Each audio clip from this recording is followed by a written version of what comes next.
जय हिंद दोस्तों, स्वागत है आपका मेरे यूट्यूब चैनल सरकारी जॉब इन्फॉर्मेशन में।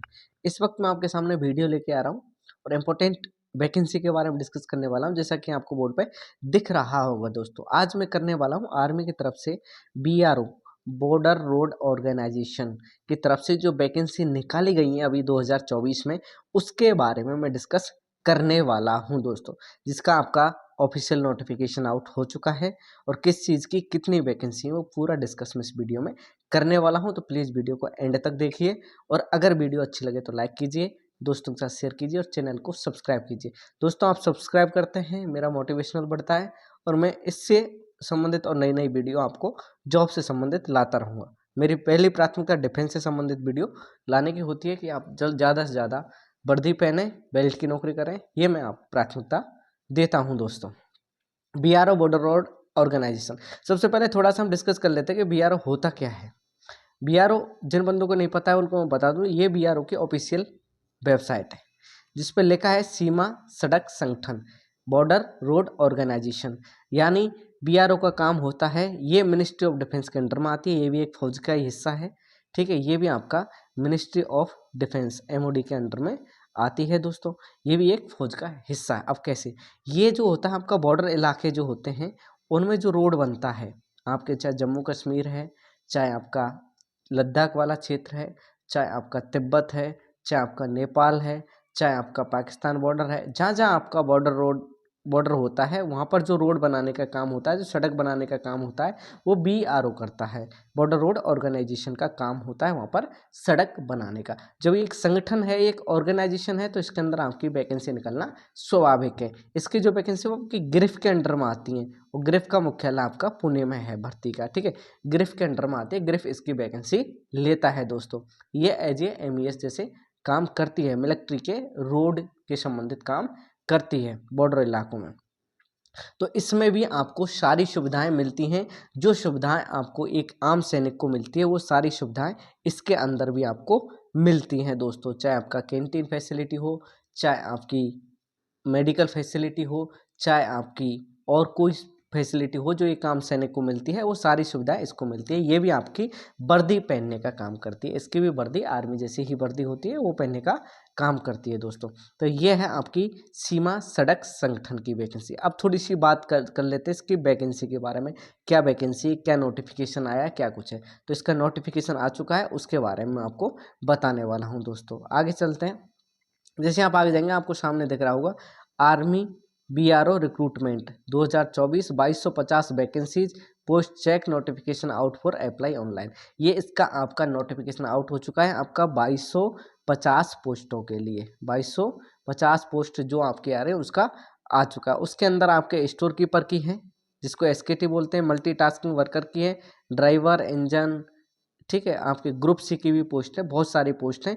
इसका क्या क्या पैटर्न रहने वाला है, कौन सी वैकेंसी है, क्या कुछ है, पूरा इस वीडियो में डिस्कस करने वाला हूं। तो वीडियो को बीच में स्किप बिल्कुल मत कीजिए, एंड तक देखिए। एंड में आपको सब कुछ पता चल जाएगा दोस्तों, कहाँ से अप्लाई करना है, क्या कुछ है, वो पूरा इसमें मैं बता दूंगा दोस्तों। जैसा कि आपको एप्लीकेशन फॉर्म है, एग्जाम डेट है, सैलरी क्या मिलेगी आपकी, सिलेक्शन प्रोसेस क्या होगा, एग्जाम पैटर्न क्या होगा, सिलेबस क्या होगा, फीस क्या रहने वाली है, अदर कोई भी डिटेल है आपकी, चाहे आपके फिजिकल से संबंधित है, वो सारी डिटेल मैं इसमें बताने वाला हूं दोस्तों। आप फौज में जा रहे हो, फौज में जाने का जज्बा है, देश की सेवा करने का जज्बा है, तो इस वीडियो को जरूर देखिए दोस्तों।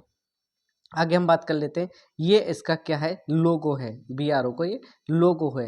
लोगो मतलब उसका एक चिन्ह होता है, वो चिन्ह है। जैसा कि आपको दिख रहा होगा, ये आपके क्या है, पहाड़ी इलाके, इनमें जो ये बन रहा है ये रोड मतलब आपके जहाँ पर बॉर्डर के रोडों को बनाने का काम करता है। आर्मी बीआरओ रिक्रूटमेंट 2024, ठीक है, 2250 vacancies post check notification out for apply online.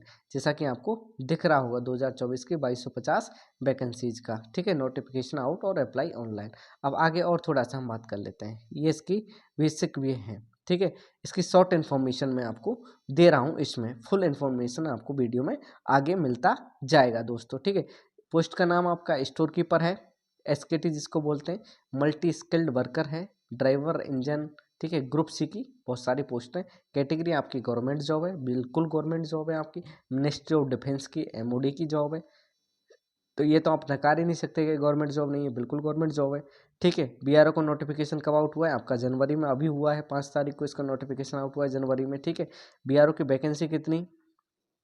तो आपकी 2250 वैकेंसी है। ठीक है, ये आपका, और इसका बीआरओ सिलेक्शन प्रोसेस में क्या क्या होगा ये सब कुछ मैं आपको बताने वाला हूँ दोस्तों। एज लिमिट ये सारी, ठीक है। बीआरओ सैलरी, सैलरी का थोड़ा सा ये बाय डिफ़ॉल्ट गलत टेक्निकल एरर है, ये 21,700 है। ठीक है, 21,700 से आपके 69,100 पर मंथ आपका मिलता है। इसकी ऑफिशियल वेबसाइट है www.bro.gov.in। ठीक है दोस्तों, आगे हम और जान लेते हैं इसके बारे में। आगे हम बात कर लेते हैं, यह है वैकेंसीज आपकी। ठीक है, 1250 वैकेंसीज हैं, जिसके अंदर आपकी कौन कौन सी पोस्ट है? Radio mechanic operator, driver mechanical transport driver, road roller. ठीक है, और ये आपके MSW driver, multi skilled worker, painter, watchman, mess waiter, vehicle mechanic, ये सारी पोस्टें इसके अंदर हैं दोस्तों। यानी 10 तरह की पोस्टों को सम्मिलित किया गया है, क्योंकि ये जो वैकेंसी निकालता है एक साथ निकालता है सबकी, और ये आपके 2-2.5 हज़ार से ज़्यादा ही पोस्ट निकालता है, क्योंकि बहुत बड़ा ऑर्गेनाइजेशन है ये दोस्तों। क्योंकि इसका काम है तीनों सेनाओं या आपके पैरामिलिट्री फोर्सेस हो जो जो बॉर्डर पर काम करती है, उनके वहाँ रोड बनाने का काम इसका होता है दोस्तों। इसके अंदर हम और कौन कौन सी पोस्ट हैं इसका हम विस्तार से जान लेते हैं इन पोस्टों को। ठीक है, डॉट्समैन की आपकी 52 पोस्ट हैं। ठीक है, सुपीरियर स्टोर्स की आपकी 6 पोस्ट हैं। ठीक है, सुपरवाइजर नर्सिंग की आपकी 6 पोस्ट हैं। हिंदी टाइपिस्ट की 8 पोस्ट हैं। व्हीकल मैकेनिक की आपकी 108 पोस्ट हैं। वेल्डर की हम बात करें तो आपकी 13 पोस्ट हैं। मल्टी स्किल्ड वर्कर पायनियर की हम बात करें तो 203 पोस्ट हैं। Multi skilled worker mess waiter की हम बात करें तो आपकी 16 पोस्ट हैं। Multi skilled worker nursing assistant की हम बात करें तो आपकी 65 पोस्ट हैं। ठीक है, और इस सफाई वाले की बात करें तो 119 पोस्ट हैं। ड्राइवर की बात करें तो आपकी 384 पोस्ट हैं। ठीक है, मेसन मिस्त्री की हम बात करें तो 154 पोस्ट हैं। ठीक है, MSW कुक की हम बात करें तो आपके 330 पोस्ट हैं। ठीक है, ड्राइवर मैकेनिकल ट्रांसपोर्ट यानी ऑर्डिनरी ग्रेड के जो ड्राइवर होते हैं उनकी बहुत ज़्यादा पोस्ट हैं, यहाँ पर 475 पोस्ट हैं। ठीक है, ड्राइवर रेडियो रोड रोलर, जो रोड रोलर होता है जो रोडों पर चलते हैं, उनका भी एक ड्राइवर होता है दोस्तों। ठीक है, अगर आप उनमें से आते हैं उस कैटेगरी में थे तो आपकी 73 पोस्ट हैं, क्योंकि बेसिकली रोड का काम है, तो रोड का काम है तो रोड रोलर का तो आने ही आना है इसमें। ठीक है, आगे बात करते हैं हम इसके ऑपरेटर मशीनरी की, तो उसकी आपकी ये पोस्ट, अदर पोस्ट की हम बात करें जिसके अंदर कुक है और कई सारे पोस्टों को सम्मिलित किया गया, उसकी आपकी 100+ पोस्ट है। तो इन सबको मिलाकर आपकी 2250 पोस्ट हैं दोस्तों, 2250 पोस्ट। ठीक है, तो इसके अंदर सब सारी पोस्ट हैं आपकी, जितनी भी इसके अंदर पोस्ट आती है वो सभी है, और सबकी क्वालिफिकेशन क्या रहने वाली है वो भी मैं आपको बता देता हूँ। जहाँ जहाँ ड्राइवर शब्द है वहाँ आपका लाइसेंस होना तो अनिवार्य है दोस्तों। अब इसके बारे में और थोड़ा सा विस्तार से जान लेते हैं। ठीक है, आर्मी बीआरओ रिक्रूटमेंट 2024, इसके पे स्केल की बात करें तो आपके यहाँ पर भी थोड़ी सी मिस्टेक हो गई है।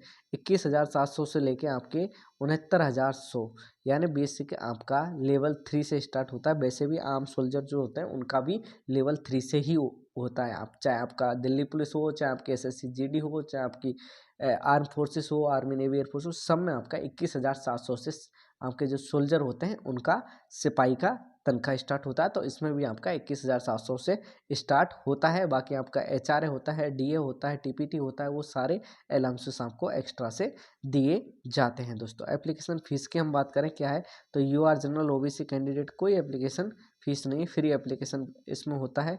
ठीक है, इसका कुछ चालान होता है वो हमें नोटिफिकेशन में बता दूंगा।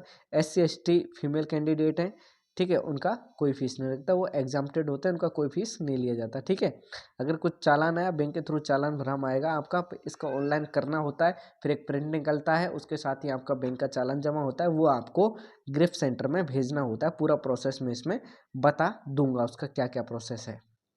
एज लिमिट की हम बात करें तो 18 से 27 साल आपकी एज होनी चाहिए जनरल की। ठीक है, और आप OBC कैटेगरी से आते हैं तो 18 से 30 साल, क्योंकि आपको 3 साल की छूट मिल जाती है। SC ST से आते हैं तो आप 18 से 32 साल आपकी एज होनी चाहिए, क्योंकि आपको 5 साल का छूट मिल जाता है दोस्तों। ठीक है, अपर एज में 27 से 27 में 3 साल का मिला तो ये हो गया, 5 साल का मिला तो एज जो आपकी काउंट की जाएगी वो आपकी 25 जनवरी 2024 को काउंट की जाएगी। ठीक है, एज रिलैक्सेशन मैंने आपको पहले बता दिया, जबकि इसमें नीचे लिखा भी है SC ST 5 साल और OBC आपको 3 साल का एज का रिलैक्सेशन दिया जाएगा दोस्तों। ठीक है, आगे हम बात कर लेते हैं इसका और सेलेक्ट उसकी क्वालिफिकेशन की। क्वालिफिकेशन आपकी 10th 12th और इसके इक्विवेलेंट होनी चाहिए। अदर एजुकेशनल क्वालिफिकेशन आपके ऑफिशियल नोटिफिकेशन में बता दूंगा और क्या होती है वो आप जानते हो। जनरली ड्राइवर है तो आपका लाइसेंस होना अनिवार्य है। जो चीज़ आपकी है जिसके उसके हिसाब से वो होनी चाहिए। 10th 12th आपकी स्टोर कीपर हैं उनके लिए चाहिए 12th। ठीक है, जो आपके 10th आपका जो मिस्त्री होता है उसके लिए चाहिए, आप कुक में जा रहे हो उसके लिए चाहिए, आप वाटर कैरियर में जा रहे हो उसके लिए चाहिए। जिसमें 10th है उसमें 10th मांगेंगे, जिसमें 12th है उसमें 12th मांगेंगे। और अदर आप ड्राइवर वगैरह में जाते हो उसकी अलग हो जाती है। कुछ टेक्निकल हैं उनका मैं बता दूंगा दोस्तों। ठीक है, आगे मैं बात कर लेता हूँ इसके सिलेक्शन प्रोसेस की, वो इंपॉर्टेंट है। Selection process for army BRO recruitment 2024। ठीक है, सिलेक्शन प्रोसेस में पहले आपका रिटर्न एग्जाम होगा, जब आप ऑनलाइन फॉर्म भर देंगे। फॉर्म भरने के बाद आपका एक कॉल लेटर दिया जाएगा, कॉल लेटर के हिसाब पे फिर आपका रिटर्न टेस्ट होगा दोस्तों। उसके बाद फिर आपका फिजिकल टेस्ट होता है और फिजिकल के बाद आपका डॉक्यूमेंट वेरिफिकेशन होता है, फिर उसके बाद फाइनल मेरिट आती है। ठीक है, फिजिकल के बाद आपका मेडिकल और लेते हैं, वो नॉर्मल मेडिकल होता है, इतना टफ मेडिकल इसमें नहीं होता है। लेकिन ये भी आपकी एक फौज है, आपको वर्दी पहनने का मौका मिलता है। ऐसा कभी मत सोचना कि इसमें मौका नहीं मिलता है, इसमें भी आप वर्दी पहनोगे दोस्तों। ठीक है, तो ये हो गई सिलेक्शन प्रोसेस जिसके अंदर आपके 4 स्टेपों को सम्मिलित किया गया है। ठीक है, आगे हम बात कर लेते हैं इसकी आगे अगला स्टेप क्या है। तो इसका फर्स्ट स्टेप की हम बात कर लेते हैं रिटर्न एग्जाम। रिटर्न एग्जाम में आपका 100 नंबर का पेपर होगा, 100 क्वेश्चन आएंगे। ठीक है, और आपके जीके के आपके 25 क्वेश्चन आएंगे 25 नंबर के। ठीक है, मैथ्स के आपके 25 नंबर 25 क्वेश्चन आएंगे 25 नंबर के। इंग्लिश के आपके 25 क्वेश्चन आएंगे 25 नंबर के। जीके के आपके 25 क्वेश्चन आएंगे 25 नंबर के। तो टोटल आपके 100 नंबर का पेपर होगा और 100 क्वेश्चन आएंगे और आपका समय होगा 1 घंटा दोस्तों। ठीक है, 60 मिनट में आपको करना है ये। ठीक है, इतने टफ आते नहीं, नॉर्मल टाइप के क्वेश्चंस इंक्लूड किए जाते हैं दोस्तों। आगे इनके और जान लेते हैं हम इसकी फिजिकल में क्या क्या लिया जाता है। फिजिकल में आप मेल और फीमेल कैंडिडेट दोनों का ही है। हाइट की हम बात करें, अगर आप मेल से हैं तो आपकी 165 सेंटीमीटर हाइट मिनिमम मांगी जाएगी, और अगर आप फीमेल के हैं तो आपका 55 सेंटीमीटर मांगी जाएगी। अगर नॉर्थ ईस्ट जोन से आते हैं आप तो आपका 162 सेंटीमीटर, आप हिल स्टेशन से आते हैं तो आते हैं, और ST कैटेगरी के हैं तो आपका कितना लिया जाएगा 162 सेंटीमीटर हाइट ली जाएगी मेल की। अगर आप नॉर्थ ईस्ट के हैं और आप किधर के हैं, हिल स्टेशन के हैं, जहाँ हिल एरिया आपके गोरखा साइड के हैं, तो आपका 162 सेंटीमीटर, और अगर आप फीमेल हैं तो आपका 148 सेंटीमीटर आपका हाइट ली जाएगी। और जो आपका वेट होता है वो हाइट और एज के उसमें मांगा जाता है दोस्तों। आगे हम और बात कर लेते हैं दौड़ कितनी होगी क्या होगी, हम वो ऑफिशियल नोटिफिकेशन से देख लेंगे। सभी ट्रेडों में दौड़ होगी नहीं, लेकिन दौड़ आपकी कुछ ट्रेड के अंदर ही होगी, ऐसा इसमें ऑफिशियल नोटिफिकेशन में देखने को मिलेगा दोस्तों। ठीक है, तो ये आप बिल्कुल मत सोचना दौड़ सबको नहीं होगी, क्योंकि जिसमें आपकी दौड़ रिक्वायर्ड है उसी ट्रेड में आपकी दौड़ मांगी जाएगी। आगे हम बात कर लेते हैं इसकी रिक्वायर्ड डॉक्यूमेंट वेरिफिकेशन में क्या क्या रिक्वायर्ड होगा, क्योंकि आपका written test first step, second आपका PFT फिजिकल फिटनेस टेस्ट, और फिर अगला आता है आपका डॉक्यूमेंट वेरिफिकेशन। तो डॉक्यूमेंट में आपका क्या है, जब आप फॉर्म भरेंगे तो उसमें आपका फोटो सिग्नेचर, आपका कलर बैकग्राउंड का आपका फोटोग्राफ होना चाहिए, वो आपके डॉक्यूमेंट वेरिफिकेशन के साथ, जब आप फॉर्म में जो आपने फोटो लगाया है वही आप कैंडिडेट होना चाहिए। कहने का मतलब ये है। एजुकेशन क्वालिफिकेशन आपकी 10th है 12th है और आपकी 8th है, जो कि जिस कैटेगरी से हिसाब से मांगा गया वो है, या ITI मांगी गई है वो है। अगर आप OBC ST SC से हैं तो आपका कास्ट सर्टिफिकेट देखा जाएगा, या OBC ST का सर्टिफिकेट देखा जाएगा, डोमिसाइल सर्टिफिकेट देखा जाएगा, आधार कार्ड आपका ID प्रूफ के रूप में देखा जाएगा। इससे संबंधित और कोई डॉक्यूमेंट जो आप फॉर्म भरते टाइम यूज करते हो वो आपके सभी डॉक्यूमेंट उस टाइम पे देखे जाएंगे दोस्तों, वो आपका अलग मसला है। ठीक है, आगे हम बात कर लेते हैं इसके इम्पोर्टेंट डेट की हम बात कर लेते हैं। ये इसके इम्पोर्टेंट डेट है आपका। ठीक है, इसका नोटिफिकेशन रिलीज आपका 5 जनवरी को हो चुका है, और स्टार्टिंग जो फॉर्म की डेट है वो उन्होंने अभी नहीं बताई है कि किस डेट को आपके फॉर्म स्टार्ट होने वाले हैं, लेकिन जनवरी 24 में ही आपके फॉर्म स्टार्ट कर दिए जाएंगे, और आपके फरवरी 24 में इसका आपका लास्ट डेट होगा। एग्ज़ाम डेट आपका हमेशा एडमिट कार्ड बाद में ही आता है, एग्ज़ाम डेट भी बाद में होता है, इसका कोई फिक्स नहीं होता। आप जब फॉर्म भरते हो उसके बाद ही आपका एग्ज़ाम डेट बताया जाता है। जब आप फॉर्म भर देंगे और एक एडमिट कार्ड इसके साथ आप भेजोगे एडमिट कार्ड को भर के, लेकिन उधर से डेट और वो करके आपको बाई मेल आता है।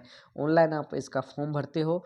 ऑनलाइन फॉर्म कैसे आता है, ऑनलाइन एक भरा जाता है, फिर उसका प्रिंट आउट निकाल के हार्ड कॉपी आपको गिरफ्त पुणे में भेजना होता है दोस्तों। गिरफ्त पुणे में उस हार्ड कॉपी को भेजना है। जब उस हार्ड कॉपी को वहाँ भेज दोगे, फिर आपके जो एप्लीकेशंस होते हैं उनकी छटनी की जाती है, फिर एक लिस्ट निकाली जाती है कि आपने जो फॉर्म भरा है वो पूरी तरीक़ा से सही है, हमने उसको चेक कर लिया है, वो आपका सेलेक्ट है फॉर्म। और अगर आपने कुछ मिस्टेक रखा है तो वो फॉर्म आपका रिजेक्ट कर दिया गया है, उसकी एक लिस्ट निकालेंगे। अगर लिस्ट में आपका रिजेक्शन लिस्ट में नाम नहीं है तो इसका मतलब फॉर्म आपका सबमिट है, आपको घबराने वाली कोई बात नहीं है दोस्तों। फिर उस लिस्ट में जब लिस्ट उन्होंने निकाली, उस लिस्ट में आपका नाम नहीं है, यानी आप एग्ज़ाम की तैयारी पर लग जाए दोस्तों। जब आपका सबमिट है फॉर्म, उसके बाद फिर आपको एक एडमिट कार्ड इशू किया जाएगा, उधर से एक एडमिट कार्ड आपके पास आ जाएगा दोस्तों। ठीक है, वो आपको बाई मेल आएगा, बाई पोस्ट आपको एक एडमिट कार्ड आएगा, जिसमें उस एडमिट कार्ड में आपकी एग्ज़ाम डेट और आपकी एग्ज़ाम सिटी और एग्ज़ाम टाइम सब कुछ मेंशन होगा।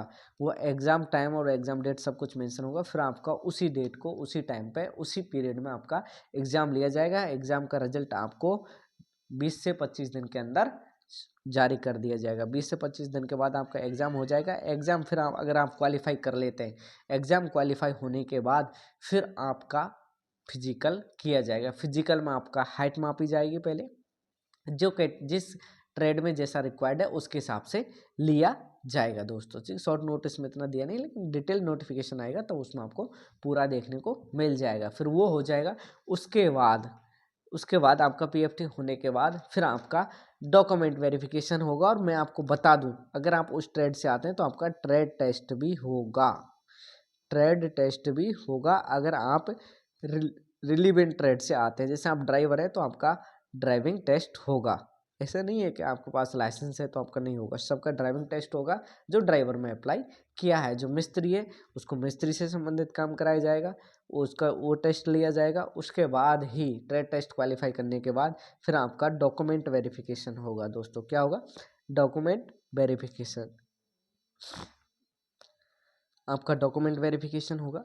डॉक्यूमेंट वेरिफिकेशन में जो आपने ऑनलाइन फॉर्म भरते टाइम जिन डॉक्यूमेंटों का यूज किया है वही डॉक्यूमेंट आपको देखे जाएंगे कि आपने जो डॉक्यूमेंट लगाए हैं वो सही हैं। तो डॉक्यूमेंट वेरिफिकेशन में आपके जो जो डॉक्यूमेंट चाहिए वो मैंने आपको बता दिया। बाकी आपको धीरे धीरे आप प्रोसेस करेंगे तो आपको पूरा पता चल जाएगा। जब डॉक्यूमेंट वेरिफिकेशन हो जाएगा उसके बाद फिर आपकी एक लिस्ट निकलती है जिसको हम बोलते हैं मेरिट लिस्ट। अब मेरिट लिस्ट जब आपकी निकलेगी, मेरिट लिस्ट में जिन जिन बंदों का नाम होगा जिस ट्रेड से, और उनको ट्रेनिंग के लिए बुलाया जाएगा। तो मेरिट लिस्ट जो निकलेगी वो आपके स्टेट वाइज बिल्कुल नहीं निकलती, जैसा कि बाकी जॉबों में निकलता है कि आपके स्टेट के हिसाब से। जैसे आपका असम राइफल है, स्टेट के हिसाब से निकलता है, बिल्कुल ऐसा नहीं निकलेगा। उसमें इंडिया लेवल की आपकी इंडिया लेवल की मेरिट लिस्ट निकलेगी दोस्तों। इंडिया लेवल की जो मेरिट लिस्ट निकलेगी उसमें अगर आपका नाम होगा तो आप को ट्रेनिंग के लिए बुलाया जाएगा। अब आपकी ट्रेनिंग क्या होगी, वो पहला क्वेश्चन है कि सर हमारी ट्रेनिंग कहाँ होगी। तो आपकी ट्रेनिंग आपकी गिरफ्त पुणे में होगी। ट्रेनिंग कहाँ होगी? गिरफ्त पुणे में आपकी ट्रेनिंग होगी। ट्रेनिंग होती है, ऐसा बिल्कुल नहीं है कि आपको ट्रेड टेस्ट पास कर लिया आपको सब कुछ आता है। ट्रेनिंग नहीं, आप फौज का हिस्सा बनने जा रहे हो तो आपकी ट्रेनिंग भी होगी। तो गिरफ्त पुणे में आपकी ट्रेनिंग होगी। ट्रेनिंग जैसे आम आदमी की जो ट्रेनिंग होती है आर्मी के हिसाब से ही आपको ट्रेंड किया जाएगा, लेकिन उसके मुकाबले कम होगी। जैसे कि एक सोल्जर की होती है उतनी ट्रेनिंग आपकी नहीं होगी। और ट्रेनिंग के दौरान भी आपको सैलरी मिलेगी। सैलरी आपकी बेसिक पे जो स्टार्ट होगी वो मैंने पहले बता दी, लेकिन एक बार फिर रिपीट कर दूं, 21,700 से आपकी सैलरी स्टार्ट होगी। ये बेसिक पे होगी। अब थोड़ा सा मैं सैलरी के बारे में इसी वीडियो में और बता देता हूँ कितनी मिलेगी मंथली सैलरी। ठीक है, मंथली सैलरी की मैं बात करूँ आपका तो 21,000 तो आपका बेसिक पे है। 21,700 21,700 बेसिक पे है, प्लस इसमें डीए लगा लो। डीए अभी 50% होने जा रहा है दोस्तों। ठीक है, 50% आपका डीए लगा लो इसका, प्लस आपका एचआरए हाउस रेंट अलाउंस। आप जिस सिटी में रहते हो वो सिटी आपकी कैसी है, एक्स ग्रुप की है, वाई ग्रुप की है, सी ग्रुप आपका जेड ग्रुप की सिटी है। कौन से आपके सिटी का लेवल है, ये जब बड़ी सिटी है जैसे दिल्ली, बॉम्बे, आपके हैदराबाद या कोलकाता, वो एक्स है, ठीक है, वो है तो आपको HRA मिलेगा आपको एक्स ग्रुप का। बाकी आप कुछ सिटी हैं आपकी 20-22 सिटी जो आपके बाई ग्रुप में आती है, बाकी आपके रेस्ट ऑफ जेड में आती हैं दोस्तों, ठीक है। ये प्लस आपका ट्रांसपोर्ट अलाउंस, यानी आप जहाँ रहते हो और वहाँ से ड्यूटी तक आते हो, वो ट्रांसपोर्ट अलाउंस में काउंट होता है। वो अगर आपको मिलता है, ठीक है, वो आपका इसी के जितना HRA होता है उसी के हिसाब से मिलता है, उतना ही परसेंट, ठीक है। आपका 9, 18 और आपका 36% के हिसाब से ये आपको मिलता है दोस्तों। तो ये थी वीडियो कैसी लगी कमेंट करके ज़रूर बताएं। अगर वीडियो इन्फॉर्मेटिव लगी हो तो मैं आपको नेक्स्ट वीडियो में इसका जैसे नोटिफिकेशन आएगा मैं और विस्तार से बता दूंगा इसके बारे में। जहाँ तक मैंने पूरा विस्तार से बता दिया है। प्लीज़ अगर आप चैनल पर नए हैं तो सब्सक्राइब करें, दोस्तों के साथ शेयर करें। जय हिंद, वंदे मातरम। मिलते हैं नई वीडियो में नए टॉपिक के साथ।